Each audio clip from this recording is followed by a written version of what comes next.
حضور اقدس صلی اللہ علیہ وسلم نے جب مکہ مکرمہ میں اللہ تعالیٰ کا پیغام لوگوں کو سنانا شروع کیا اور قرآن کریم جو تدریجاً نازل ہو رہا تھا لوگوں نے سنا، تو اس قرآن کی وجہ سے جہاں بہت سے لوگوں کو ہدایت ملی، اس نزول کے بعد بہت سے لوگ ایسے تھے جو ضد اور تعصب میں آ کر اپنی عاقبت برباد کرنے پر تلے ہوئے تھے، اور انہوں نے اپنی عاقبت برباد کی۔ اور ایک چال انہوں نے یہ بھی چلی کہ مکہ مکرمہ کی طرف جتنے بھی راستے آتے تھے، حج کے دنوں میں انہوں نے مشورہ کیا اور انہوں نے کہا اتنا بڑا اجتماع ہوگا اور محمد صلی اللہ علیہ وسلم اپنا پیغام دینے سے باز نہیں رہیں گے، تو ایسے کرو کہ جتنے راستے مکہ مکرمہ کے لیے آتے ہیں اور جہاں جہاں سے حج کے لیے قافلے اور لوگ آتے ہیں، تمام راستوں پہ اپنے اپنے لوگ کھڑے کر دو اور وہ ہر آنے والے سے ملیں اور اپنا تعارف کرائیں اور یہ کہیں کہ ہم مکہ کے فلاں قبیلے سے تعلق رکھتے ہیں اور اللہ کے گھر کی خدمت گزاریں، اور ہم تمہیں ایک نئے فتنے اور نئی مصیبت سے آگاہ کرنا چاہتے ہیں والعیاذ باللہ۔ اور وہ فتنہ ایک نیا دین ہے جس کے داعی محمد صلی اللہ علیہ وسلم ہیں، اور یہ شخص ایسی باتیں کرتا ہے کہ اس کے ذریعے لوگ اس کی طرف مائل ہو جاتے ہیں۔ شاعری کا انداز ہے اور جادو بھی کرتا ہے، اور اب جب حج کے موقع پہ تمہیں وہ ملے گا تو تم اس کے پیغام کو نہ سننا، اور اگر سن لو تو اسے جھوٹا قرار دینا، اور ہو سکے تو تم اس کی مذمت میں بھی کچھ کہو، ایسے نہ ہو کہ اس کا جادو تم پر اثر کر جائے اور مکہ مکرمہ میں فلاں فلاں شخص پر فلاں فلاں قبیلے میں یہ جادو اثر کر چکا۔ عتبہ ابن ربیعہ اور شیبہ یہ سارے لوگ اس مشورے میں شریک تھے، اور نتیجہ یہ نکلا کہ مکہ مکرمہ کے گرد و جوار میں جتنے بھی گھاٹیاں اور راستے تھے اس پر بیٹھے اور انہوں نے یہ جھوٹا پراپوگنڈا شروع کیا۔ حضور اقدس صلی اللہ علیہ وسلم کو جب یہ معلوم ہوا کہ یہ قرآن کو کہانت، شاعری اور جنون کی ایک چیز قرار دے رہے ہیں، تو آپ نے مختلف صحابہ کرام رضی اللہ عنہ کو بھیجا تاکہ اس جھوٹے پراپوگنڈے کا توڑ کیا جا سکے۔ اللہ تعالی نے قرآن کریم میں اس واقعے کا ذکر کیا ہے، اور اللہ تعالی نے قرآن کریم میں بالکل ایک ہلکا سا اشارہ فرمایا ہے۔ سورہ حجر کے آخر پر ایک جگہ ارشاد فرمایا ہے کہ وَقُلْ إِنِّي أَنَا النَّذِيرُ الْمُبِينُ، اور آپ ان سے کہیے کہ ہاں میں وہی ڈرانے والا ہوں،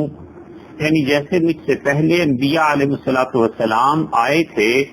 اور قوموں کو اللہ کے عذاب اور گرفت سے ڈراتے تھے، میں بھی انہی کا بھائی ہوں، اور اس زمانے میں میں آیا ہوں اور تمہیں ڈراتا ہوں۔ کما انزلنا علی المقتسمین، جیسے کہ ہم نے ٹکڑے ٹکڑے کر دینے والوں پر، بانٹنے والوں پر نازل کیا، الذین جعلوا القرآن عضین، جنہوں نے قرآن کو ٹکڑے ٹکڑے کر دیا، بوٹیاں کر دی قرآن کریم کی۔ یہ جو آیات ہیں یہ اس حرکت کی طرف اشارہ ہے جو اہل مکہ نے کیا تھا۔ تو اللہ تعالیٰ نے یہ بتایا کہ آپ انہیں یہ کہیے کہ جس طرح مجھ سے پہلے انبیاء علیہ الصلوۃ والسلام صاف صاف خدا کا پیغام دیتے تھے، میں بھی ویسے ہی ہوں، اور دیکھو اسی طرح بھیجا گیا ہوں جس طرح بانٹنے والوں پر۔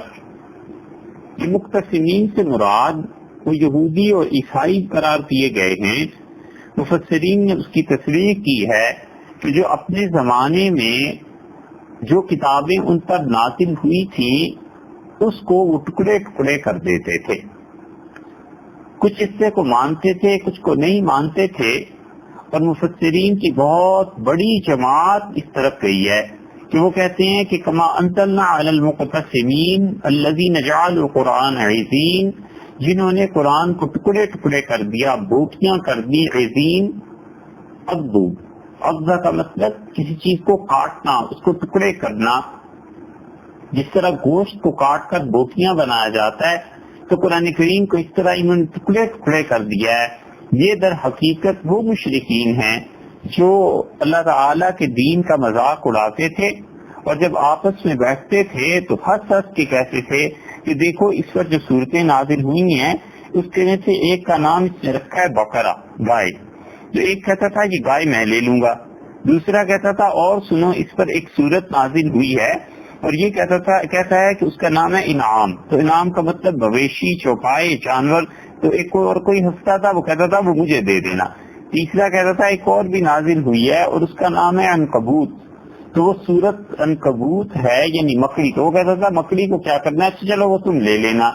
قرآن کا اس طرح مذاق اڑانا اور اللہ کی کتاب کے متعلق ایسے استہزاء کے جملے، اللہ نے اس کا نوٹس کیا ہے. اور اللہ نے فرمایا ہے آپ بالکل مت گھبرائیے، یہ وہ ظالم ہیں جنہوں نے قرآن کو ٹکڑے ٹکڑے کر دیا ہے. فوربک، سو قسم ہے تیرے پروردگار کی، لنسألنہم اجمعین، ہم کو ضرور بالضرور ان سے حساب لینا ہے. ہم نے ان سے پوچھنا ہے کہ جب ہماری کتاب نازل ہو رہی تھی تم کسی ہنسی مذاق اور ٹھٹے کے چکر میں تھے. اما کانوا یعملون، جو کچھ یہ کہتے ہیں ہم ایک ایک بات ان سے پوچھیں گے. اس سے معلوم ہوتا ہے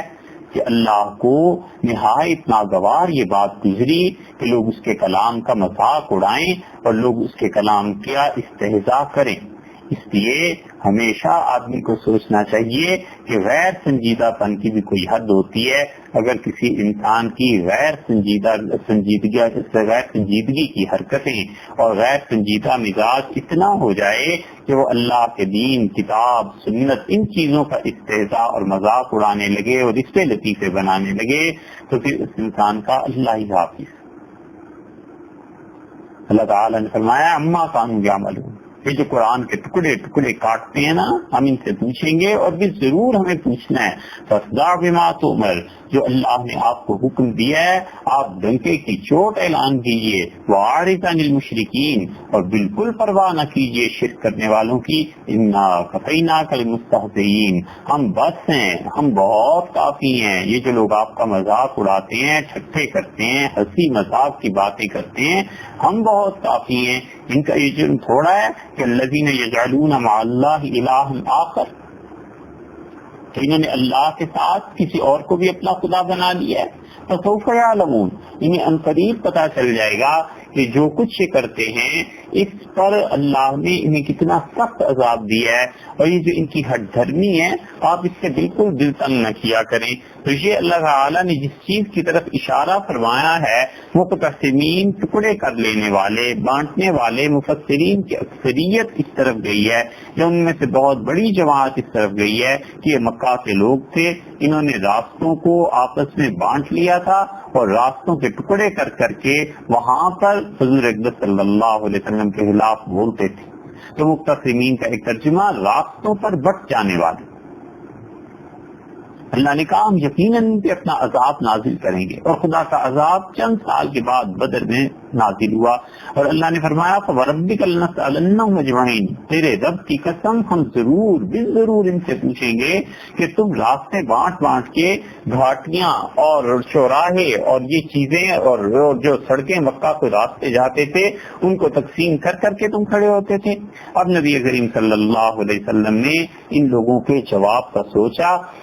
اور آپ نے صحابہ کرام رضی اللہ عنہ کو بھیجا اور آپ نے فرمایا کہ تم جاؤ اور جا کر میری طرف سے جواب دینا. جن لوگوں کو رسول اللہ صلی اللہ علیہ وسلم نے اس نازک موقع پر بھیجا تھا وہ ایسا نازک موقع تھا کہ کفار مکہ کچھ بھی کر سکتے تھے، تو اپنا سر ہتھیلی پر رکھ کر ان راستوں میں کھڑا ہونا اور تمام اطراف سے آنے والے عربوں سے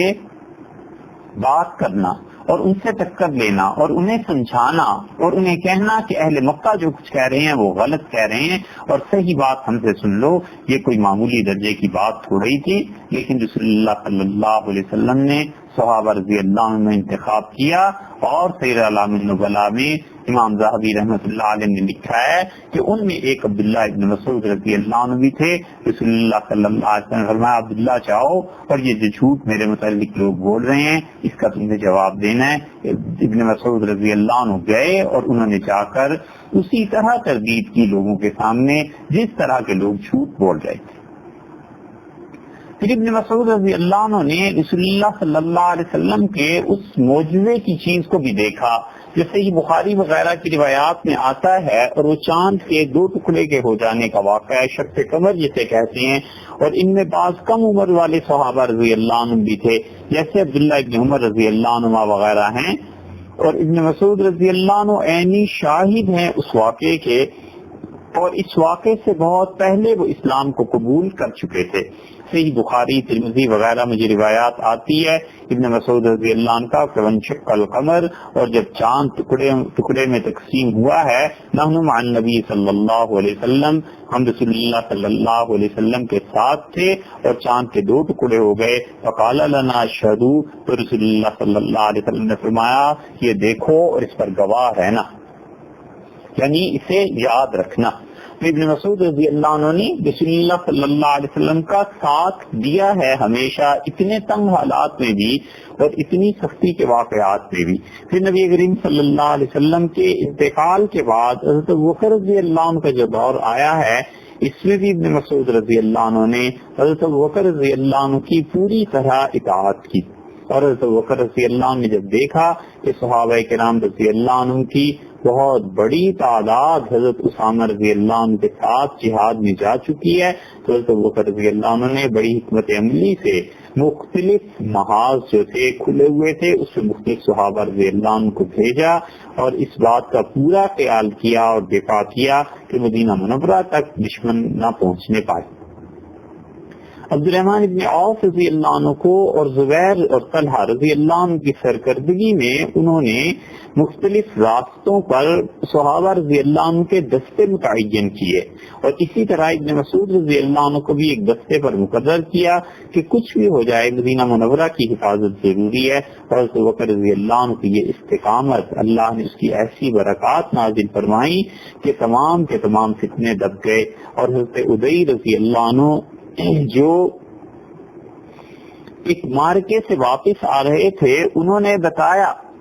کہ سارا علاقہ الحمدللہ مسلمان ہو گیا ہے اور ان لوگوں نے زکوٰۃ بھی دینا شروع کر دی ہے، اور وہ زکوٰۃ کی رقم لے کر آئے اس ثبوت کے لیے کہ ابوبکر رضی اللہ عنہ سے عرض کریں کہ لوگوں نے بغاوت کو چھوڑ دیا ہے اور یہ چیزیں ختم ہو گئی ہیں، یا یہ کہ ارتداد کو چھوڑ دیا ہے. تو جس راستے سے وہ آئے ہیں اس راستے میں حضرت عبداللہ ابن مسعود رضی اللہ عنہ نے مل گئے. تو رضی اللہ عنہ نے ابن مسعود رضی اللہ عنہ کا بڑا احترام کیا اور یہ جو بشارت تھی ان کو سنائی اور کہا کہ آپ اس کے حقدار ہیں، آپ جا کے حضرت ابوبکر رضی اللہ عنہ کو سنائیں. تو حضرت عبداللہ ابن مسعود رضی اللہ عنہ نے حضرت ابوبکر رضی اللہ عنہ کو بتایا کہ فلاں فلاں علاقے سے ادئی آئے ہیں رضی اللہ عنہ، اور انہوں نے یہ خبر دی ہے کہ وہاں پر سب لوگوں نے اطاعت قبول کر لی ہے خلافت کی، اور انہوں نے زکوٰۃ دینا شروع کر دی ہے، اور یہ زکوٰۃ ہے اور پیش کر دی. 15 ہجری میں یرموک کا معرکہ جو ہوا تھا یہ بڑی فیصلہ کن جنگ تھی، اور اس کی تفصیلات مؤرخین نے اپنی اپنی کتابوں میں ذکر کی ہیں. ابن مسعود رضی اللہ عنہ بھی گئے تھے اور حضرت عمر رضی اللہ عنہ کی اجازت سے گئے تھے، اور ابن مسعود رضی اللہ عنہ نے اس میں جو بھی کارکردگی تھی وہ ظاہر کی. اور ہمس جب فتح ہوا ہے تو وہاں پر خمس آیا، اور کل مال غنیمت کا 5واں حصہ. اس پر بحث ہوئی کہ بہت زیادہ مال ہے تو مدینہ منورہ کیسے بھیجا جائے، تو ابن مسعود رضی اللہ عنہ ہی کا انتخاب ہوا، اور ابن مسعود رضی اللہ عنہ نے حضرت عمر رضی اللہ عنہ کے خوشخبری بھی سنائی اور ان کی خدمت میں غنیمت کا مال پیش کیا. حضرت عمر رضی اللہ عنہ کو تو ویسے بھی ان سے بڑا تعلق تھا، اور حضرت عمر رضی اللہ عنہ کو ایسا ابن مسعود رضی اللہ عنہ سے تعلق تھا کہ ابو عبیدہ رحمۃ اللہ علیہ کہتے تھے ایک سفر میں ہم جا رہے تھے ابن مسعود رضی اللہ عنہ کے ساتھ اور پانی کی تکلیف پیش آئی اور پانی کم ہو گیا، تو سفر بہت طویل تھا اور پانی کی قلت سب کے لیے پریشان کن تھی، تو کسی آدمی نے جو گزر رہا تھا مدینہ منورہ پہنچ کے عمر رضی اللہ عنہ کے سامنے یہ بات بیان کی کہ فلاں مقام پہ ابن مسعود رضی اللہ عنہ جا رہے تھے اور پانی کی دقت ان کے لیے تھی، تو عمر رضی اللہ عنہ نے بہت بلند الفاظ ابن مسعود رضی اللہ عنہ کے متعلق کہے، تو فرمایا اس کی بات سن کے کہ لا ہوا ان یفجر اللہ لہ عینا، ابن مسعود تو ایسا شخص ہے کہ میرا خیال ہے کہ اللہ تعالیٰ اس کے لیے چشمہ بہا دے گا اور اللہ اس کی پیاس کے لیے زمین سے پانی جاری کر دے گا، اظن عندی، میرا گمان یہ ہے کہ اللہ ایسے نہیں کرے گا کہ ابن مسعود اور اس کے ساتھی ختم ہو جائیں۔ ابن مسعود رضی اللہ عنہ کے اتنے برکت والے آدمی ہیں کہ ان کے لیے تو زمین سے چشمہ پھوٹ پڑے گا، میرا خیال یہ حضرت عمر رضی اللہ عنہ نے گویا ابن مسعود رضی اللہ عنہ کی کرامت کا اعتراف فرمایا اور اقرار کیا، یہ گواہی دی کہ یہ کہ وہ اپنے نزدیک اتنا بڑا آدمی سمجھتے تھے، انہوں نے کہا یہ نہیں ہو سکتا کہ ابن مسعود رضی اللہ عنہ جیسے شخص کو اور ان کے دوستوں کو اللہ ضائع کر دے، وہ تو اگر پانی کی زیادہ دقت پیش آئی تو اللہ ان کے لیے چشمہ جاری کر دے۔ اسی لیے عمر رضی اللہ عنہ نے جو انہیں کوفہ بھیجا ہے تو کوفہ والوں کو خط لکھا جس کا پہلے بھی ذکر آ چکا، پھر حضرت عمر رضی اللہ عنہ کی جب شہادت ہوئی ہے تو ابن مسعود رضی اللہ عنہ وہاں نہیں تھے، مدینہ منورہ پہنچے اور حضرت عمر رضی اللہ عنہ کی وفات کا، شہادت کا اتنا دکھ تھا، اتنا غم تھا انہیں کہ ان کے شاگردوں نے لکھا ہے کہ جو چادر انہوں نے اوپر اوڑھی تھی وہ بار بار گرتی تھی، اور حضرت عمر رضی اللہ عنہ کی قبر پہ کھڑے ہوئے اور کہنے لگے کہ مجھے یہ تو ہو گیا کہ آپ کا جنازہ پڑھنے کا موقع نہیں ملا، لیکن امیر المومنین میں آپ کی تعریف کرتا ہوں اور اس تعریف سے تو مجھے اب کوئی نہیں روک سکتا، اب تو کوئی ایسا موقع نہیں ہے کہ میں تعریف بھی نہ کر سکوں، اور اللہ کی قسم عمر آپ حق کے مقابلے میں بڑے جرأت مند تھے، حق جب سامنے آتا تھا تو اس کے دشمنوں کا مقابلہ کرنے کے لیے بڑی جرأت اللہ نے آپ کو دی تھی،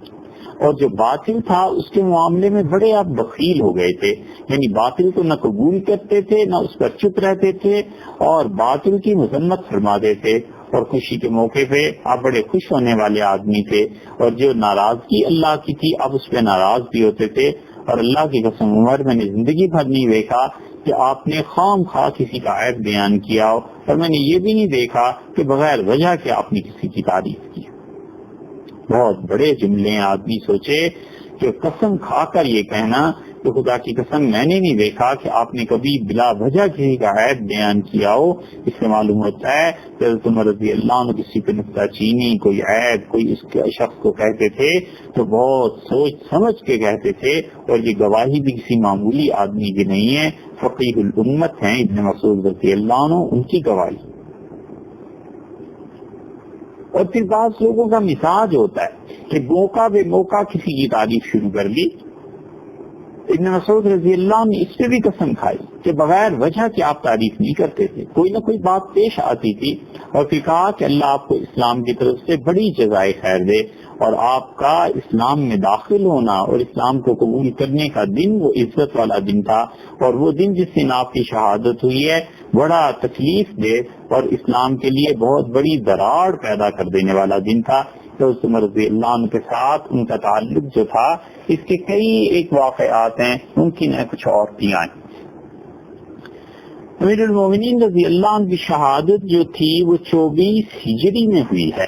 14 ہجری میں وہ امیر المومنین بنے تھے اور 24 ہجری میں ان کی شہادت ہوئی، تو ظاہر ہے اس کے بعد حضرت عثمان رضی اللہ عنہ کے ذمے خلافت کو کیا گیا، اور حضرت عثمان رضی اللہ عنہ کے ساتھ خلافت میں اور لوگ بھی تھے جنہوں نے ان کے ہاتھ پر بیعت کی، ابن مسعود رضی اللہ عنہ بھی تھے، باقی لوگ بھی تھے۔ حضرت عثمان رضی اللہ عنہ نے انہیں ان کے مقام پر باقی رکھا۔ کوفہ سے حضرت عثمان رضی اللہ عنہ نے ابن مسعود رضی اللہ عنہ کو نہیں بلایا، جس منصب اور مقام پر حضرت عمر رضی اللہ عنہ فائز کر گئے تھے اور جو ذمہ داریاں ان کے سپرد کر دی تھی اسی پہ حضرت عثمان رضی اللہ عنہ نے باقی رکھا، یہاں تک کہ وہ واقعہ پیش آیا جو اس سے پہلے گزر چکا ہے کہ حضرت سعد اور ابن مسعود رضی اللہ عنہ کے درمیان کچھ بات ہو گئی تھی، اور جب یہ پتہ چلا حضرت عثمان رضی اللہ عنہ کو تو انہوں نے حضرت سعد رضی اللہ عنہ کو واپس بلا لیا۔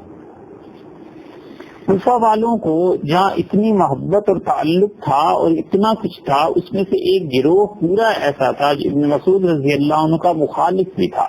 اور ابن مسعود رضی اللہ عنہ کی مخالفت بھی ایسی شدید تھی کہ وہ لوگ چاہتے تھے کسی طرح ابن مسعود رضی اللہ عنہ خلافت کے معاملے میں بدنام ہو جائیں اور کسی طرح کوئی الزام کوئی چیز ایسی ان پر لگ جائے، مگر ابن مسعود رضی اللہ عنہ بہت زیادہ محتاط آدمی تھے اور وہ کوئی ایسی چیز کرتے تھے نہ کرنے دیتے تھے جس کی وجہ سے ان پر کوئی الزام لگتا یا دور دور تک کوئی اس چیز کا کوئی اثر بھی پایا جاتا۔ لیکن آخر پہ ہوا یہ کہ حضرت عبداللہ ابن مسعود رضی اللہ عنہ ایک دن مسجد میں آئے اور انہوں نے کہا کہ کوفہ والوں ایک عجیب بات ہو گئی ہے۔ لوگوں نے پوچھا کیا ہوا؟ تو انہوں نے فرمایا کہ بات عجیب یہ ہو گئی ہے کہ 1,00,000 درہم تمہارے خزانے میں نہیں، نہ تو میں نے رکھے ہیں اور نہ ہی امیر المومنین عثمان رضی اللہ عنہ نے طلب کیے ہیں کہ میں نے وہاں بھجوا دیا، اور میں اس کا امانت دار تھا تاکہ میں ان چیزوں کو اپنی اپنی جگہ پر رکھوں۔ تو یہ کوفہ والوں کی شرارت تھی کہ انہوں نے 1,00,000 درہم، تفصیل اس کی تاریخ میں آتی ہے، یا تو انہوں نے خود دیے اور واپس لے لیے اور یا پھر چوری کی یا کچھ ایسی حرکت انہوں نے کی۔ تو ابن مسعود رضی اللہ عنہ کو بہت زیادہ اس بات پر پریشانی ہوئی۔ عبداللہ بن سنان کی روایت میں آتا ہے کہ ابن مسعود رضی اللہ عنہ کا کوفہ والوں تمہارے بیت المال سے 1,00,000 درہم کم ہے اور کوئی حکم نہیں ہے امیر المومنین رضی اللہ عنہ کا کہ انہیں بھجوائے جائیں یا کیا کیا جائے۔ تو یہ چیز اتنی ان پر گراں گزری ابن مسعود رضی اللہ عنہ پہ کہ وہ اس صدمے سے بیمار ہو گئے۔ اب جب بیماری ان کی بڑھ گئی اور پریشانی بڑھ گئی تو حضرت عثمان رضی اللہ عنہ نے انہیں ابن الفرید میں آتا ہے کہ خط لکھا اور کہا آپ ان چیزوں کو چھوڑ کے میرے پاس مدینہ منورہ تشریف لے آئیں۔ حضرت عثمان رضی اللہ عنہ کو یہ خیال ہوا کہ اتنا بڑا واقعہ ہو گیا ہے کہ ابن مسعود رضی اللہ عنہ جیسا حساس اور امانت دار آدمی اس کی وجہ سے کہیں ایسے نہ ہو کہ اس کی جان چلی جائے اور وہ اتنا پریشان ہے، بیمار ہو گیا ہے، تو کل کو یہ بیماری نہ بڑھ جائے۔ تو حضرت عبداللہ ابن مسعود رضی اللہ عنہ کو کوفہ سے حضرت عثمان رضی اللہ عنہ نے واپس بلا لیا۔ کوفہ سے واپسی پر جو چیز وہاں پر پیش آئی ہے وہ یہ تھی کہ راستے میں وہ آ رہے تھے اور راستے میں ربضہ یا ربضہ ایک جگہ ہے وہ پڑتی تھی، اور یہ جگہ جو تھی وہ مسکن تھی کس کا؟ سیدنا ابو ذر غفاری رضی اللہ عنہ کا، اور ابو ذر غفاری رضی اللہ عنہ رسول اللہ صلی اللہ علیہ وسلم کے اکابر صحابہ رضی اللہ عنہ میں سے تھے۔ جندب ان کا نام تھا اور ابو ذر کنیت۔ اور اسلام میں جو زہد جس کا مقام سیدنا عیسیٰ علیہ الصلوۃ والسلام کا ہے، اور ہمارے یہاں حدیث میں اور تفسیر میں تفاسیر میں اور تاریخ میں جو روایات حضرت عیسیٰ علیہ الصلوۃ والسلام کے زہد اور دنیا سے بے رغبتی کی ملتی ہیں، اس طرح کی چیز حضرت ابو ذر غفاری رضی اللہ عنہ میں پائی جاتی تھی۔ ابو ذر غفاری رضی اللہ عنہ اسلام کے قبول کرنے سے پہلے اپنے قبیلے بنو غفار کے بہت بڑے ڈاکو تھے، اور جرأت اور دلیری کا یہ حال تھا کہ اکیلا شخص پورے قافلے کو لوٹ لیتا تھا۔ اور پھر کچھ عرصے کے بعد اللہ کی طرف سے ان کی طبیعت میں ایسا انقلاب برپا ہوا کہ وہ بس اللہ کی طرف مائل ہو گئے۔ ابو معاشر کہتے ہیں کہ ابو ذر رضی اللہ عنہ جاہلیت کے زمانے میں بھی خدا کی توحید کے قائل تھے، اس لیے مورخین نے جن جن لوگوں کے متعلق لکھا ہے کہ رسول اللہ صلی اللہ علیہ وسلم سے پہلے کون کون لوگ تھے مکہ مکرمہ میں یا عربوں میں جو خدا کی توحید کی دعوت دیتے تھے اور بت پرستی سے انکار کرتے تھے، ان میں ایک نام حضرت ابو ذر رضی اللہ عنہ کا بھی۔ اسی لیے جس شخص نے سب سے پہلے جا کر حضرت ابو ذر رضی اللہ عنہ کو کہا کہ رسول اللہ صلی اللہ علیہ وسلم مکہ مکرمہ میں آئے ہیں، ابن سعد طبقات میں لکھتے ہیں کہ اس نے لفظ یہ کہے کہ ابو ذر مکہ مکرمہ میں گیا تھا اور تمہاری طرح کا ایک آدمی میں نے دیکھا، وہ بھی تمہاری طرح کہتا تھا لا الہ الا اللہ، یعنی اللہ کے علاوہ کوئی معبود نہیں ہے، کوئی عبادت کے قابل نہیں ہے۔ اب ابو ذر غفاری رضی اللہ عنہ جب سنا تو انہیں بڑی حیرت ہوئی کہ یہ کیا پیغام ہے، میں اللہ کے علاوہ کسی کی عبادت نہیں کرتا تو کیا عربوں میں کوئی اور بھی پایا جاتا ہے؟ اور ابو ذر غفاری رضی اللہ عنہ نے اس مقصد کے لیے خود مکہ مکرمہ کا سفر کیا، اور صحیح احادیث میں آیا ہے کہ ابو ذر رضی اللہ عنہ اسلام قبول کرنے سے پہلے بھی نماز پڑھتے تھے۔ تو کسی نے پوچھا کہ اب کب سے نماز پڑھتے تھے؟ تو انہوں نے کہا رسول اللہ صلی اللہ علیہ وسلم سے جو پہلی مرتبہ ان کی خدمت اقدس میں حاضری ہوئی ہے اس سے بھی 3 سال پہلے میں نماز پڑھتا تھا۔ لوگوں نے کہا کس کی نماز پڑھتے تھے؟ کہنے لگے اللہ کی۔ لوگوں نے کہا کدھر چہرہ کرتے تھے؟ انہوں نے فرمایا بس جس طرف اللہ پھیر دیتا تھا میں اسی طرف سجدہ کرتا تھا۔ ابو ذر غفاری رضی اللہ عنہ آئے مکہ مکرمہ اس چیز کی تحقیق کرنے کے لیے کہ اس خبر میں کس حد تک صداقت ہے، اور پھر وہ آئے ہیں اور مکہ مکرمہ میں یعنی حرم شریف میں وہ رہے ہیں اور وہ دیکھتے رہتے تھے کہ کچھ پتہ چلے۔ اور پھر انہوں نے اپنے بھائی کو بھی بھیجا، بھائی خبر لے کے آیا تھا، پھر اس سے بھی تسلی نہیں ہوئی تھی، پھر یہ خود سفر اس کے بعد کیا تھا جس کا اب تذکرہ کیا جا رہا ہے، اور زمزم پیتے رہتے تھے۔ حضرت علی رضی اللہ عنہ پہچان گئے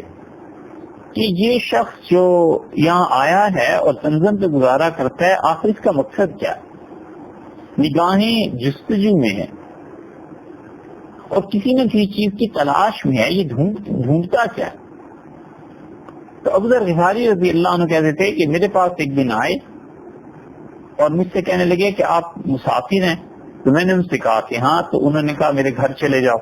تو میں ان کے ساتھ ان کے گھر چلا گیا، کوئی گفتگو نہیں۔ صبح اٹھے اور پھر بیت اللہ میں چلے گئے، اور پھر حضرت علی رضی اللہ عنہ نے کہا کہ اگر تمہیں اپنا ٹھکانہ معلوم ہو تو میں تمہیں وہاں لے جاؤں۔ حضرت ابو ذر رضی اللہ عنہ نے کہا مجھے کچھ ٹھکانہ معلوم نہیں۔ اب حضرت علی رضی اللہ عنہ کو تھوڑا تھوڑا یہ یقین ہونا شروع ہوا کہ یہ شخص رسول اللہ صلی اللہ علیہ وسلم کی تلاش میں، لیکن اس کا مقصد کیا ہے؟ اس زمانے میں اسلام کا اظہار یا اسلام کی بات کرنا کچھ اتنا آسان نہیں تھا، تو ابو ذر غفاری رضی اللہ عنہ بھی نہیں بولے، یہ بھی نہیں بولے۔ پھر اگلی رات آ گئی، پھر حضرت علی رضی اللہ عنہ لے گئے، پھر حضرت علی رضی اللہ عنہ نے پوچھا، اطمینان دلایا کہ میں آپ کا دوست ہوں، آپ بتائیں کیا مسئلہ ہے، کیوں آئے؟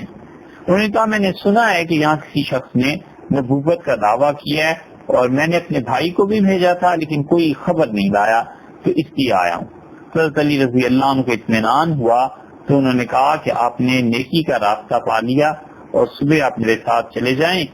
اور راستے میں اتنا فاصلہ رکھ کے چلنا کہ دیکھنے والا اجنبی شخص مجھے اور آپ کو دونوں کو اکٹھا نہ سمجھے،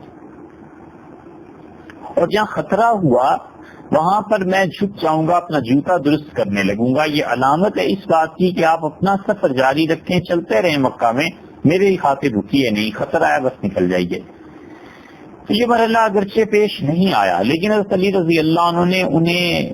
چلایا راستے میں، اور گلیوں سے گزرتے ہوئے، مختلف جگہوں سے گزرتے ہوئے حضور اکبر صلی اللہ علیہ وسلم کی خدمت میں پیش کر دیا، اور نبی کریم صلی اللہ علیہ وسلم سے انہوں نے پوچھا کہ اللہ کے رسول ہیں آپ کیا کہتے ہیں؟ تو رسول اللہ صلی اللہ علیہ وسلم نے جب ساری چیزیں بتائیں تو انہوں نے اسلام کو قبول کر لیا، اور پھر اس اسلام کو قبول کرنے کے بعد جب انہوں نے اظہار کیا تو عین بیت اللہ کے اندر انہیں مارا گیا، اور اتنا مارا کفار مکہ نے کہ اگر حضرت عباس رضی اللہ عنہ کی نظر نہ پڑ جاتی اور وہ اس دن نہ آ جاتے تو شاید ان کی جان ختم ہو جاتی۔ حضرت عباس رضی اللہ عنہ آئے، یہ دیکھتے رہے کہ کیا ہو رہا ہے، ایک شخص پر سب بری طرح پل پڑے ہیں اور اسے مار رہے ہیں، تو آگے بڑھے، انہوں نے کہا اس کا کیا قصور ہے؟ لوگوں نے کہا کہ یہ بے دین ہو گیا۔ ان کا یہ کون ہے؟ ان کا دیکھو یہ کون ہے۔ حضرت عباس رضی اللہ عنہ دیکھا تو ان کا تمہارا ناس ہو جائے، یہ غفاری ہے، بنو غفار سے تعلق رکھتا ہے، اور اگر اس شخص کو کچھ ہو گیا تو بنو غفار تمہارا راستہ روک دیں گے اور تمہاری تجارت ٹھپ ہو کے رہ جائے گی۔ تب جا کر کافروں نے کہیں پیچھا چھوڑا. یہ پھر رسول اللہ صلی اللہ علیہ وسلم کی خدمت میں حاضر ہوئے اور پھر عرض کیا کہ اللہ کے رسول میں کافروں کو دعوت دینا چاہتا ہوں. رسول اللہ صلی اللہ علیہ وسلم نے فرمایا بس ابو ذر اپنے گھر چلے جاؤ اور جس طرح ہو سکے اللہ کی عبادت کرو اور لوگوں کو میری طرف سے دین کی دعوت دینا, اللہ کے اس دین کو پھیلاؤ اور مجھے عنقریب ہجرت کا حکم مل جائے گا. بس جب میں ہجرت کر کے جاؤں تو تم اس وقت میرے پاس وہاں آ جانا. تو حضرت ابو ذر رضی اللہ عنہ چلے گئے رسول اللہ صلی اللہ علیہ وسلم کے کہنے کے مطابق, اور پھر جا کر انہوں نے اپنے قبیلے میں اسلام کی دعوت دی ہے. اور اتنی مؤثر دعوت تھی ان کی کہ ان کے دوسرے بھائی نے اسلام قبول کیا, پھر تیسرے بھائی نے اسلام قبول کیا, ہوتے ہوتے آدھا قبیلہ ان کا مسلمان ہو گیا. اور آدھا قبیلہ جب رسول اللہ صلی اللہ علیہ وسلم ہجرت کر کے مدینہ منورہ تشریف لے گئے ہیں تو پھر بنو غفار آئے تھے اور پھر یہ سارے لوگ مسلمان ہو گئے تھے. مسند احمد میں, مسلم میں حضرت ابو ذر رضی اللہ عنہ کا یہ قصہ خود تفصیل سے وہ خود بیان کرتے تھے, لوگوں نے یہ بتایا ہے. اور پھر کہ روات نے, راویوں نے یہ بتایا کہ ابو ذر رضی اللہ عنہ نے خود اپنے اسلام کا اور ان ساری چیزوں کا واقعہ بیان کیا. پھر ابو ذر رضی اللہ عنہ غزوات میں رہے ہیں یقیناً رسول اللہ صلی اللہ علیہ وسلم کے ساتھ, حتیٰ کہ غزوہ تبوک آیا. اور غزوہ تبوک اتنا مشکل تھا کہ اللہ نے اس کا ذکر کیا ہے اور اللہ تعالی نے فرمایا کہ ساتھ الاسرہ, بڑی تنگی کا زمانہ. تو جس وقت کو خدا کہے کہ بڑی عزت اور تنگی کا زمانہ تھا, سوچنا پڑتا ہے کہ کیسی تنگی ہوگی کہ اللہ نے بھی خود ارشاد فرمایا ہے. اور غزوہ تبوک میں رسول اللہ صلی اللہ علیہ وسلم کی شان سب غزوات سے بالکل الگ تھی. اور ابن مسعود رضی اللہ عنہ کہتے ہیں خود کہ رسول اللہ صلی اللہ علیہ وسلم تبوک کے لیے نکلے تو قحط کا زمانہ تھا, بڑی شدت کی گرمی پڑ رہی تھی, لوگ ایک ایک کر کے ٹوٹتے چلے جا رہے تھے, کوئی پیچھے رہ گیا, کوئی اور. اور ہم رسول اللہ صلی اللہ علیہ وسلم سے عرض کرتے تھے کہ اللہ کے رسول آج فلاں آدمی رہ گیا, آج فلاں آدمی بھی واپس چلا گیا. تو آپ فرماتے تھے اچھا جانے دو, اگر اس کی نیت اچھی ہے تو اللہ اسے واپس ہمارے ساتھ بھیج دے گا, اور اگر وہ برا ہے تو اچھا ہوا ہماری جان اس سے چھٹی. یہاں تک کہ ابو ذر رضی اللہ عنہ پیچھے رہ گئے اور رسول اللہ صلی اللہ علیہ وسلم کو اطلاع دی گئی کہ اللہ کے رسول ابو ذر نے بھی چھوڑ دیا. تو نبی کریم صلی اللہ علیہ وسلم کو بڑا تعجب ہوا کہ ابو ذر واپس چلے گئے مدینہ منورہ. لیکن رسول اللہ صلی اللہ علیہ وسلم کے چہرہ مبارک سے اثرات ظاہر ہوئے, بولے کچھ نہیں, کوئی بات نہیں ارشاد فرمائی. اور آگے تشریف لے جا رہے تھے. ایک دن دوپہر میں کسی نے کہا اللہ کے رسول یہ کوئی شخص آ رہا ہے, دور نظر آ رہا ہے, یہ کون ہوگا؟ تو رسول اللہ صلی اللہ علیہ وسلم نے بے اختیار فرمایا کہ اللہ کرے ابو ذر ہو. یہ با محاورہ ترجمہ ہم کر رہے ہیں, ورنہ رسول اللہ صلی اللہ علیہ وسلم کے الفاظ یہ آئے ہیں کہ کن ابا ذر, آپ نے فرمایا تو ابو ذر ہو جائے. تو محاورے میں ترجمہ یہی کریں گے کہ آپ نے فرمایا اللہ کرے گا ابو ذر ہو.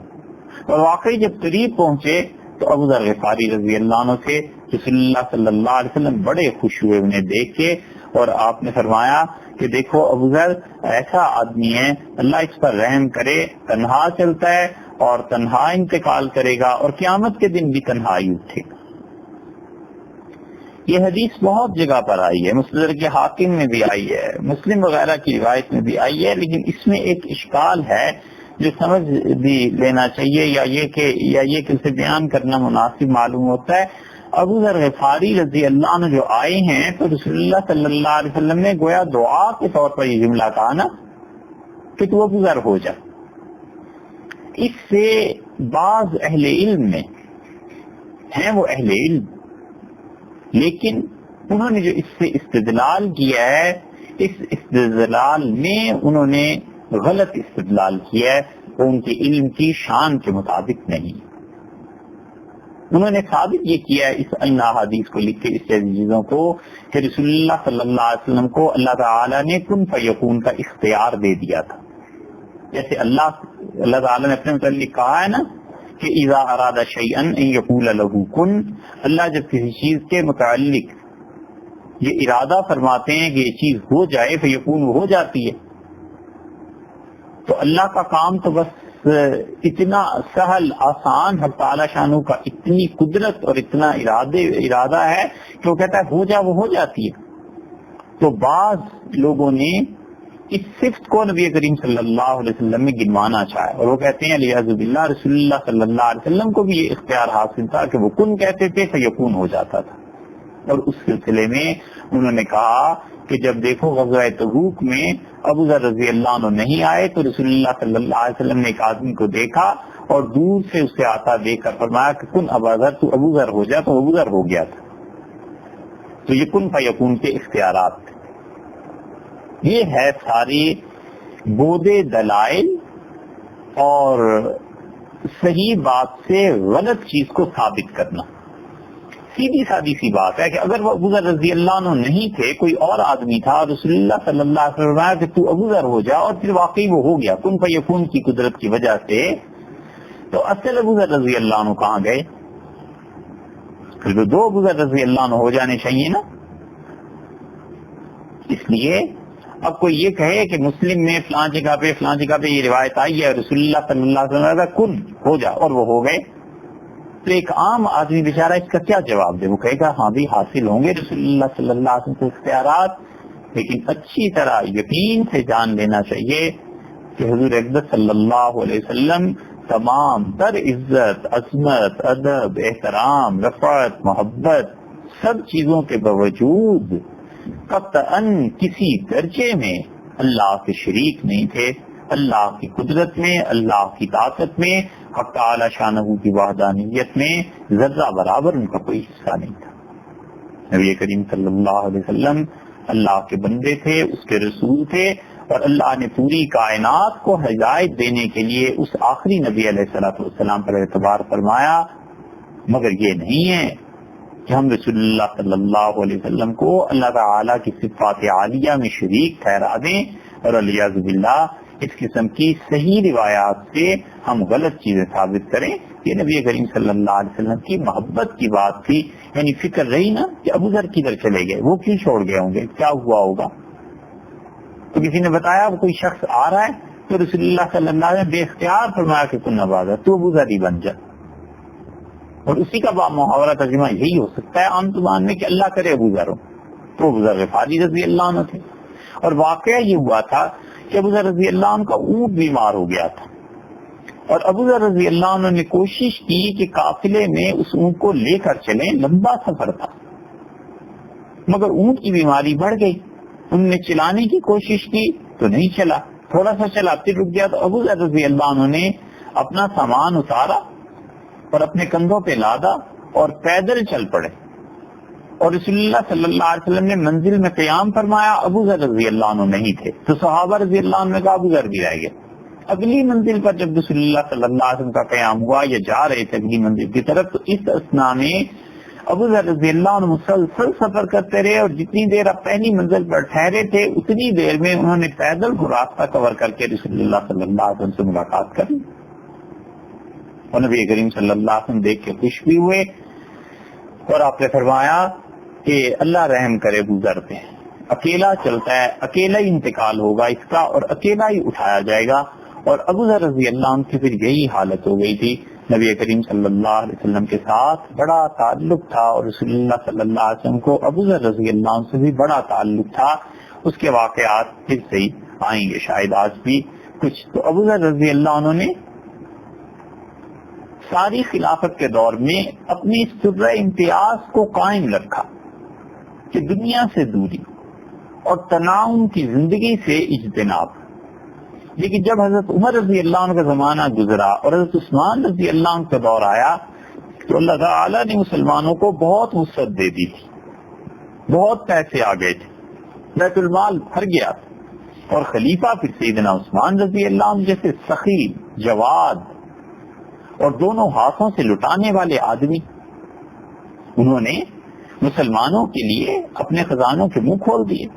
اور سرکاری پیسہ تھا وہ تو تھا ہی تھا. حضرت عثمان رضی اللہ عنہ کی اپنی ذاتی تجارت سے جو پیسہ آتا تھا, انہوں نے اس کو رسول اللہ صلی اللہ علیہ وسلم کی زندگی میں بھی کبھی روک کے نہیں رکھا, تو ان کے بعد تو کوئی سوال ہی پیدا نہیں ہوتا تھا. وہ نبی کریم صلی اللہ علیہ وسلم کی زندگی میں بھی لوگوں کو دیتے دلاتے رہتے تھے,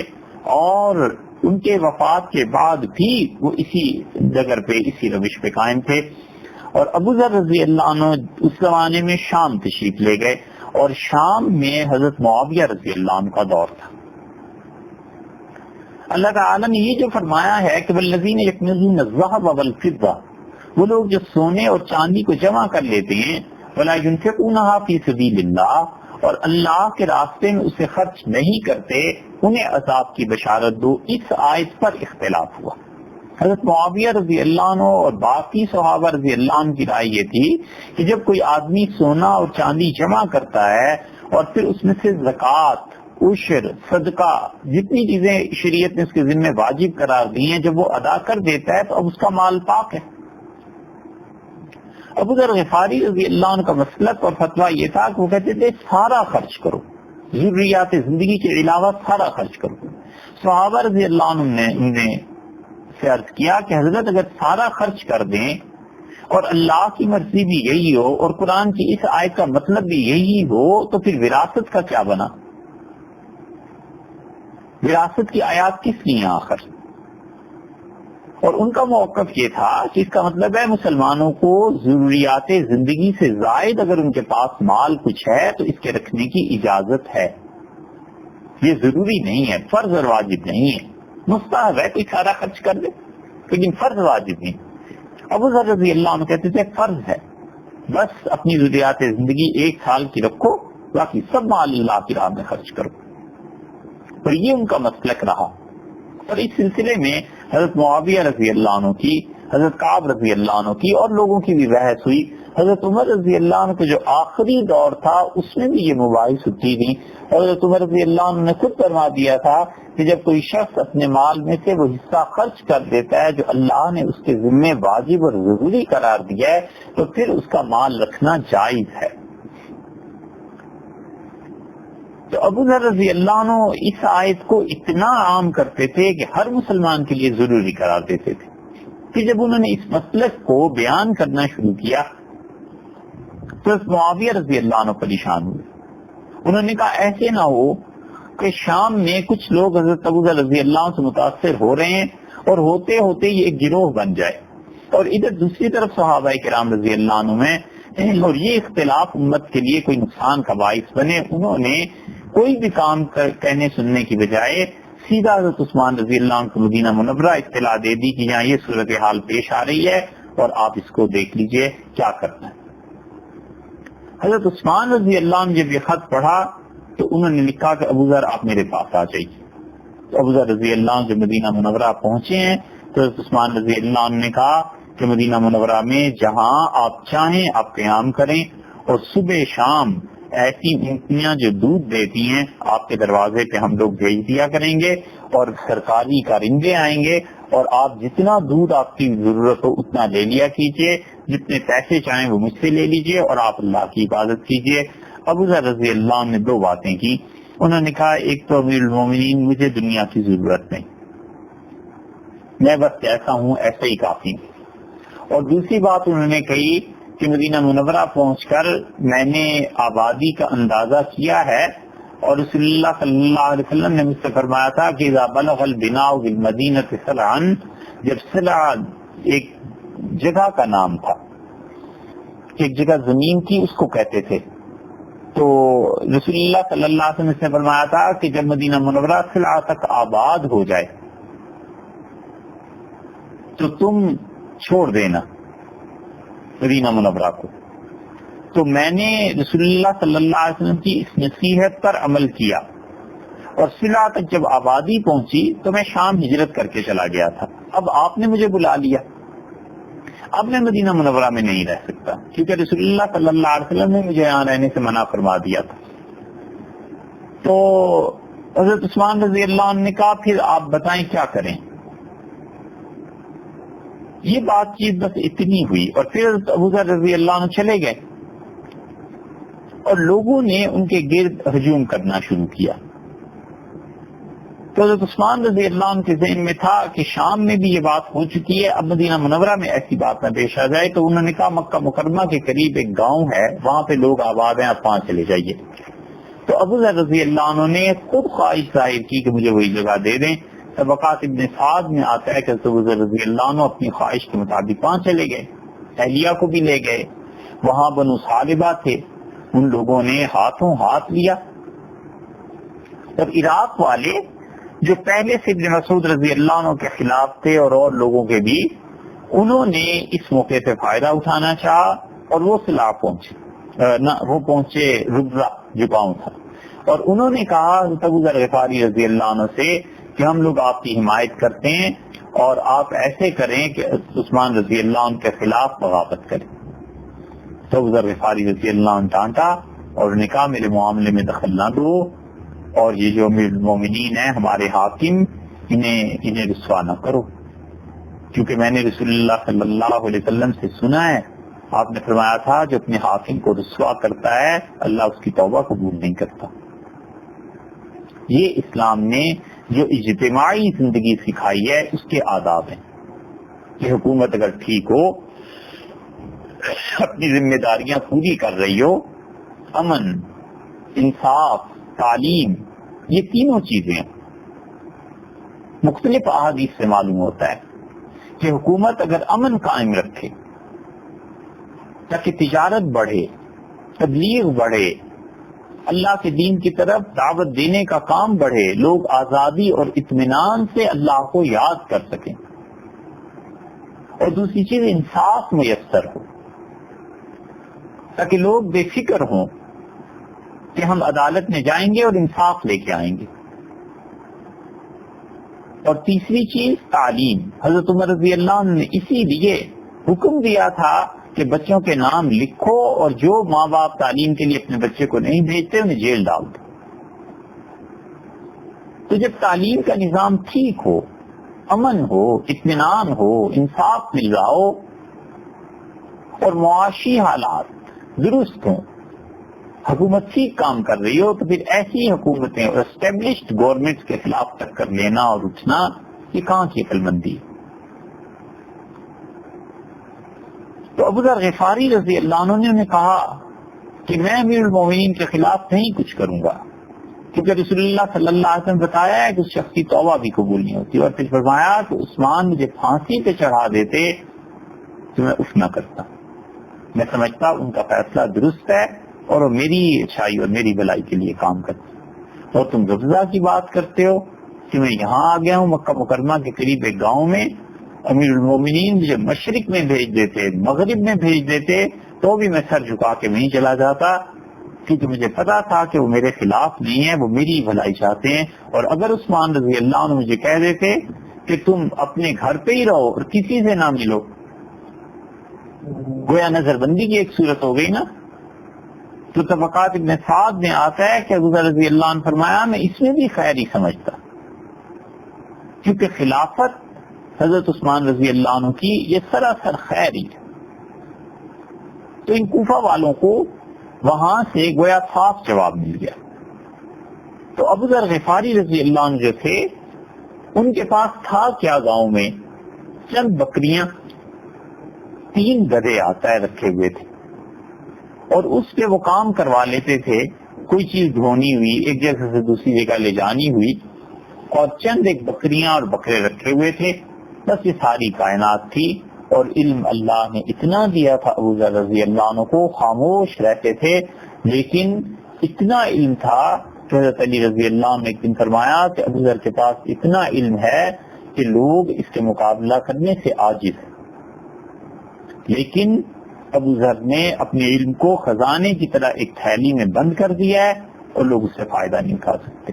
حضرت عمر رضی اللہ عنہ سے پوچھا گیا کہ ابو ذر رضی اللہ عنہ کے متعلق کیا کہتے ہیں، تو فرمایا کہ اس کا علم اور ابن مسعود رضی اللہ عنہ کا علم برابر ہے۔ اس سے اندازہ کیا جا سکتا ہے کہ ابو ذر غفاری رضی اللہ عنہ کو کتنا علم اللہ نے دیا ہوگا، لیکن بس وہ تباً چپ رہتے تھے، نہیں بولتے تھے۔ اور پھر ان کے مزاج میں یہ جو چیز آ گئی تھی کہ سارا مال خرچ کرو اور کچھ تمہارے پاس نہ رہے، یہ چیز بھی تھی۔ مسلمان ظاہر ہے کہ ہر درجے کے لوگ تھے، تو ان کے شاگرد اور ان کا حلقہ ایسا نہیں بن سکا جیسا ابن مسعود رضی اللہ عنہ کا بنا تھا۔ حتیٰ کہ رسول اللہ صلی اللہ علیہ وسلم کے بعد مدینہ منورہ میں جن سے فتویٰ لیا جاتا تھا، ابن قیم رحمۃ اللہ علیہ نے علام الموقعین میں ان کا بھی ذکر کیا ہے کہ ابو ذر غفاری رضی اللہ عنہ جو تھے صاحب فتویٰ تھے، اتنی صاف اور کھری بات کہنے والے تھے کہ حضرت عثمان رضی اللہ عنہ کے دور میں جب مسلمانوں کی ضروریات بڑھی تو حضرت عثمان رضی اللہ عنہ نے دیکھا اب یہ جو ہمارے پاس پیسہ ہے یہ تھوڑا ہے اور مسلمانوں کی ضروریات بڑھ گئی ہیں، نئی نئی تعمیرات کی ضروریات ہیں، نئے شہر ہیں بسانے ہیں، سڑکیں بنانی ہیں، پل بنانے ہیں، لوگوں کی تعلیم کا نظام ہے، تو انہوں نے جو مسلمانوں سے ٹیکس وصول ہوتا تھا اس میں اضافہ کر دیا۔ ابو ذر غفاری رضی اللہ عنہ مدینہ منورہ میں تھے اس وقت مسجد نبوی میں، تو کسی نے کہا کہ امیر المومنین کے جو عامل ہیں، حکومت کی طرف سے جو لوگ مقرر ہیں، وہ فاروقی دور سے زیادہ ٹیکس لینے لگے ہیں، زیادہ پیسے ہم سے لینے لگے ہیں، آپ بتائیں ہم کیا کریں؟ تو حضرت ابو ذر غفاری رضی اللہ عنہ نے کہا جو تمہارے ذمے واجب ہے، شرعاً ضروری ہے وہ دو، اور اس سے بھی زیادہ اگر لیتے ہیں تو پھر تم حکومت کے خلاف مت اٹھنا، دیکھو وہ پیسے تمہیں قیامت میں مل جائیں گے، اللہ کے ہاں کام آ جائیں گے، تمہاری طرف اپنی طرف سے صدقہ اسے سمجھ لینا۔ تو ایک لڑکا اٹھا اور اس نے کہا کہ ابو ذر رضی اللہ عنہ آپ کیوں فتویٰ دیتے ہیں؟ حضرت عثمان رضی اللہ عنہ نے منع کیا آپ کو کہ آپ فتویٰ نہیں دے سکتے۔ تو ابو ذر غفاری رضی اللہ عنہ نے کہا کہ تم میرے نگران لگ گئے ہو، اس اللہ کی قسم جس کے قبضے میں میری جان ہے، میری گردن پر تلوار لا کر رکھ دو اور مجھے یقین ہو جائے کہ اب میں مار دیا جاؤں گا تو بھی جو کچھ میں نے رسول اللہ صلی اللہ علیہ وسلم سے سنا ہے اسے کہہ کر رہوں گا، تمہیں سنا کر رہوں گا۔ بڑی جرت اللہ نے دی تھی، اور جس چیز کو وہ سچائی سمجھتے تھے لوگوں میں سے کسی کی پرواہ کیے بغیر اس سچائی کو کہتے تھے۔ 4000 اس زمانے میں درہم یا دینار حضرت عثمان رضی اللہ عنہ نے مقرر کر دیا کہ ہر مہینے اتنے پیسے حضرت کی خدمت میں پیش کرتے رہو۔ جب حکومت کی طرف سے کوئی آدمی لے کے جاتا تھا تو ابو ذر غفاری رضی اللہ عنہ بلاتے تھے اور اخراجات کا اندازہ ہو جاتا تھا مہینے میں، اور بعض روایات میں آتا ہے کہ سال میں اتنے ملتے تھے، تو سال میں ملے یا مہینے میں، بہرحال وہ اپنے اخراجات کا اندازہ کر لیتے اور نوکر سے کہتے کہ اتنی چیزیں لے آؤ، اور جو باقی پیسے بچ جاتے تھے کہتے تھے لوگوں میں تقسیم کر دو، کیونکہ اللہ نے کہا جو سونے اور چاندی کو محفوظ رکھتا ہے وہ گویا کے انگارے ہیں جنہیں تھام رہا۔ اور پھر کہتے تھے کہ میرے دوست حضور اکبر صلی اللہ علیہ وسلم نے مجھ سے وعدہ لیا تھا اور فرمایا تھا کہ دیکھو گزر، جو شخص بھی سونے اور چاندی کو محفوظ رکھے گا اور اللہ کی راہ میں خرچ نہیں کرے گا اسے آگ چمٹ جائے گی۔ اتنا زیادہ اس بات کا پرچار وہ کرتے تھے کہ جو لوگ جن کے متعلق اندازہ بھی ہو جاتا تھا کہ یہ کچھ پیسے جمع کر رہا ہے ملتے نہیں تھے۔ حضرت ابو موسیٰ اشعری رضی اللہ عنہ بڑے مرتبے کے صحابی ہیں، اور عراق میں انہیں حکومت بھی مل گئی تھی، حضرت علی رضی اللہ عنہ نے اپنے ہاں مقرر کیے رکھا ہے، ابو موسیٰ اشعری رضی اللہ عنہ یمنی ہے، یہ آئے تو قدیم تعلق تھا اور اس بنیاد پر چمٹ گئے ابو ذر رضی اللہ عنہ سے، تو بھائی بھائی کہتے تھے اور انہیں اپنے گلے سے لگایا، ان سے ہاتھ ملتے رہے، لیکن ابو ذر رضی اللہ عنہ کا ہاتھ نہیں اٹھایا اور بار بار کہتے تھے مجھ سے دور ہو جاؤ، جب سے حکومت کا عہدہ تم نے لیا ہے تم میرے بھائی نہیں رہے۔ ابو موسیٰ اشعری رضی اللہ عنہ چلے گئے، پھر محبت اتنی تھی، پھر لوٹ کے آئے، پھر چمٹ گئے اور پھر رو پڑے اور کہا مجھ سے کیا قصور ہو گیا؟ تو حضرت ابو ذر رضی اللہ عنہ نے کہا دور ہو جاؤ، تم لوگوں میں حکمرانی کر کے نہیں آئے؟ انہوں نے کہا حکمرانی کی ہے مگر امیر المومنین نے بنا دیا تھا، میں کیا کرتا؟ تو فرمایا اچھا جب تم حکمران بن گئے تو تم نے اپنے لیے بڑا محل تعمیر کر لیا ہوگا۔ ان کا حضرت بالکل کوئی عمارت تعمیر نہیں کی۔ فرمایا اچھا یہ بھی نہیں کیا تو جو پیسے ملے تھے اسے غریبوں میں بانٹا یا زمینیں بنانے لگ گئے تھے؟ ان کا حضرت کوئی زمین نہیں دی۔ فرمایا اچھا تو پھر تم نے جانور تو نہیں خرید لیے، دودھ اور ان چیزوں کی تجارت تو نہیں شروع کر دی جانوروں کی؟ انہوں نے کہا یہ بھی نہیں کیا۔ تو پھر ابو ذر رضی اللہ عنہ نے گلے لگا لیا، فرمایا بالکل ٹھیک ہے، اب تم میرے بھائی ہو، اور دیکھو جو ضرورت سے پیسہ بچ جائے اسے خدا کی راہ میں خرچ کرو۔ یہ مزاج تھا ان کا ایک، لیکن ظاہر ہے کہ یہ مزاج نہ ہر مسلمان کا ہو سکتا تھا، نہ مسلمانوں کو اس پہ مجبور کیا جا سکتا تھا، اور نہ ہی اس طرح خلافت اور یہ چیزیں چل سکتی تھی۔ اور اس درویش کی ایسی زندگی تھی کہ ایک آدمی کہتا ہے میں نے دیکھا انہیں اور ایک چادر باندھے ہوئے نماز پڑھ رہے تھے، تو پوچھا کہ حضرت اس کے علاوہ بھی کوئی چادر؟ تو فرمایا اگر اس کے علاوہ کوئی کپڑا ہوتا تو تم اسے میرے جسم پہ نہ دیکھتے۔ تو اس نے کہا کچھ دن پہلے 2 چادریں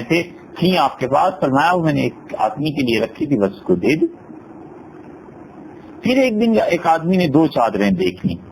تو کہا حضرت 2 چادریں اوڑھ لی؟ فرمایا ہاں، ایک چادر اوڑھ کے گھر کا کام کاج کرتا ہوں، اور دوسری چادر رکھ لی ہے کہ مسجد میں جانا ہو، لوگوں میں جانا ہو تو وہ بھی اوڑھ لیتا ہوں، کچھ بکریاں ہیں ان کا دودھ پی لیتا ہوں، خچر ہیں یہ بار برداری کے کام آتے ہیں، اور ایک نوکر ہے بس کھانا پکا دیتا ہے، اس کے علاوہ دنیا سے چاہیے کیا؟ عبداللہ ابن خراش کہتے ہیں کہ میں نے ربضہ میں حاضری دی، ابو ذر رضی اللہ عنہ کی زیارت کرنے کے لیے حاضر ہوا، تو دیکھا درخت کے سائے میں ایک نمدہ بچھا ہوا ہے، اس پہ بیٹھے ہوئے، اور ان کی اہلیہ کام کر رہی تھی، اور اہلیہ تھی ان کی رنگت بڑی گہری تھی۔ تو ایک اور آدمی آیا اور اس نے کہا ابو ذر آپ ہیں اور آپ کی بیوی ہے اور آپ کی کوئی اولاد نہیں رہی، باقی سب کا انتقال ہو گیا۔ تو ابو ذر رضی اللہ عنہ نے کہا اللہ کا شکر ہے کہ اس فانی دنیا سے لے کے اللہ نے اس دنیا میں میری اولاد کو بتا دیا جو باقی رہنے والی ہے، وہاں جاؤں گا تو مل لوں گا۔ اس نے کہا آپ دوسری شادی کر لیں۔ تو فرمایا کیسی کام کی بات سنائی؟ فرمایا ایسی عورت جس سے شادی کرنے سے آدمی میں کبر پیدا ہوتا ہو، اس سے بہتر ہے وہ عورت جس سے شادی کرے اور آدمی میں عاجزی پیدا ہوتی ہو۔ یہ بھی کبر کا ایک حصہ ہے نا، رشتے تلاش کرنا اونچے گھرانوں میں تاکہ دوستوں پر فخر کیا جا سکے کہ میری شادی تو سہگل فیملی میں ہوئی ہے، میری شادی ٹیوانوں میں ہوئی ہے، میری بیوی جو ہے وہ فلاں خاندان سے اس کا تعلق ہے، ارب پتی لوگ ہیں، فلاں سفیر کی بیٹی ہے۔ یہ سب چیزیں کھوکھلے لوگوں کی علامتیں، کھوکھلے لوگوں کی جو اپنی بیویوں کا نام لے کے اور ان کے نسب بیان کر کے اپنے بونے قد کو اونچا کرنا چاہتے ہیں۔ سب کبر کی قسمیں ہیں بھائی، ہے نا بڑی تلخ باتیں، سب کبر ہے، سب غرور ہے، تاکہ لوگوں سے برتر رہا جائے، لوگوں کو یہ احساس دلایا جائے کہ تمہاری بیوی اتنے بڑے گھرانے سے نہیں، میرے سالے، میرا تعلق، میرا سسر فلاں جگہ فلاں حکمرانی میں ہے۔ یہ سب کے سب نشے اتر جاتے ہیں، جس دن موت کا پہلا جھٹکا لگتا ہے نا، پھر کوئی بچانے والا نہیں ہوتا، پھر وہ اس احکم الحاکمین اور اس قادر و قدیر مقتدر کی بارگاہ میں لے جاتے ہیں کھینچ کے، جہاں کبر کی سزا تھپڑ ہے اور چوبتے ہیں۔ اللہ نے فرمایا یضربون علی وجوہہم وادبارہم، ان لوگوں کے پیٹھ پر اور ان کے منہ پر فرشتے مارتے ہیں تھپڑ، کیونکہ یہ متکبر لوگ حق ان کے سامنے آتا ہے اور یہ اس کے قبول کرنے سے انکار کرتے ہیں، کبر پیدا ہوتا ہے۔ اس لیے ابو ذر رضی اللہ عنہ نے کہا جس شادی کرنے سے آدمی میں کبر آئے اس کی بجائے وہ بیوی اچھی لگتی ہے جو مجھ میں تواضع پیدا کرے۔ جعفر ابن زبرقان کہتے تھے کہ مجھ سے روایت کی ایک ایسے شخص نے جو حضرت ابو ذر غفاری رضی اللہ عنہ کے ساتھ بیت المقدس میں نماز پڑھتا تھا، اور کہتا تھا کہ ابو ذر رضی اللہ عنہ کو دیکھا بیت المقدس میں ان کا قیام تھا کچھ عرصے کے لیے، سارے گھر کا اثاثہ میں نے ایک دن اندازہ لگایا تو 2 درہم سے زیادہ نہیں تھا۔ حبیب ابن مسلمہ جو شام کے گورنر تھے 300 اشرفیاں لے کے حاضر ہوئے اور کہا آپ رسول اللہ صلی اللہ علیہ وسلم کے دیکھنے والے ہیں، بڑی قدر ہے آپ کی۔ تو ابو ذر غفاری رضی اللہ عنہ نے سارے پیسے واپس کر دی اور ڈانٹا اور فرمایا کہ اللہ کے معاملے میں دھوکہ دینے کے لیے پورے شہر میں اور کوئی نہیں ملا، میرا ہی گھر نظر آیا تھا۔ تو وہ چپ ہو گئے، اور ادب تھا، احترام تھا، بڑوں کے سامنے نہیں بولتے تھے کہ کیسا زمانہ گزرا ہے، بہت مدت ہوئی گزرا ہے، اب نہیں ہوتا ایسا۔ اب تو جب تک 100% جواب دے کے دوسرے کو چپ نہ کرا لیں تب تک تسکین نہیں نہ ہوتی۔ اور پھر فرمایا کہ دیکھو ابن مسلمہ، سر چھپانے کی جگہ مل جائے، دودھ پینے کی بکریاں ہوں، خدمت کے لیے نوکرانی بھی گھر میں ہو، تو اس سے زیادہ جو کچھ ہے وہ دنیا ہی ہے، تو تم لوگ کیوں چاہتے ہو کہ میں دنیا میں آ جاؤں؟ یہ وہ زہد تھا اور دنیا سے بے رغبتی تھی جو ہمیشہ ساری زندگی ان پر رہی۔ اسی لیے رسول اللہ صلی اللہ علیہ وسلم نے فرمایا کہ میری امت میں، اسد الغابہ میں یہ روایت آتی ہے کہ آپ نے فرمایا میری امت میں کسی شخص میں تم وہ زہد دیکھنا چاہو، دنیا سے بے رغبتی، جو حضرت مسیح علیہ السلام میں تھی، تو اس ابو ذر کو دیکھ۔ اور اتنی زیادہ یہ چیز تنہائی ان پر غالب آئی کہ ایک دن عمران رحمت اللہ علیہ کہتے تھے مسجد میں تنہا بیٹھے ہوئے تھے، میں نے عرض کیا کہ آپ نے تنہائی کیوں اختیار کر لی؟ تو انہوں نے کہا رسول اللہ صلی اللہ علیہ وسلم فرماتے تھے کہ برے دوستوں سے تنہا رہنا اچھا ہے، بس اس وجہ سے۔ اور پھر ایک دن فرمایا کہ دیکھو یہ میری بیوی مجھ سے کہتی ہے عراق چلو، تو میں جانتا ہوں کہ جب میں عراق جاؤں گا تو عراق والے مجھے عہدے بھی دیں گے اور عراق والے پیسے بھی دیں گے، اور یہ مجھے کہتی ہے بار بار، اور میں نے اسے کہا ہے کہ میرے دوست صلی اللہ علیہ وسلم نے مجھ سے فرمایا تھا کہ جہنم کے اوپر جو پل بنا ہے نا اس کے پیر بڑی جلدی پھسل جائیں گے، تو اگر ابو ذر اس سے گزرنا ہے بغیر پاؤں کے پھسلنے سے اور اس پھسلن سے بچنا ہے تو دیکھنا اپنا بوجھ کم رکھنا۔ تو ابو ذر رضی اللہ عنہ نے رسول اللہ صلی اللہ علیہ وسلم فرامین کو پلے باندھ لیا تھا، دنیا کی کوئی چیز ایسی نہیں تھی جس میں